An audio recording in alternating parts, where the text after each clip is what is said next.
2017 ላይ ወደ 300,000 ቤቶች ቀርበዋል። ፐብሊክ ፕራይቬት ፓርትነርሺፕ ምንለው አሁን ባለው ሁኔታ በአዲስ አበባ ላይ በስፋት እየተተገበረ ይገኛል።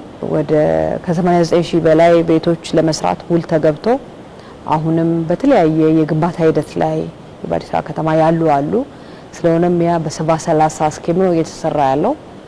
ያ ሲያልቅ 30%ቱን መንግስት ወይንም ከተማ አስተዳደሩ ይገባቸዋል ሰብሲዳይዝ መደረግ አለባቸው ለሚለው የህብረተሰብ ክፍል በተለያዩ አማራጮች የሚያቀርብበት ሁኔታ ነው። በክቡር ጠቅላይ ሚኒስትር ኢኒሺዬቲቭ ተደርጎ እየተሰራ ያለው ይሄ የክረምት በጎ ፈቃድ ጋር ተያይዞ በተለያየ ጊዜም ሲያስጀምሯቸው የነበረው በሀገራችን በሁሉም አካባቢዎች ኦልሞስት ባህል ሆኗል።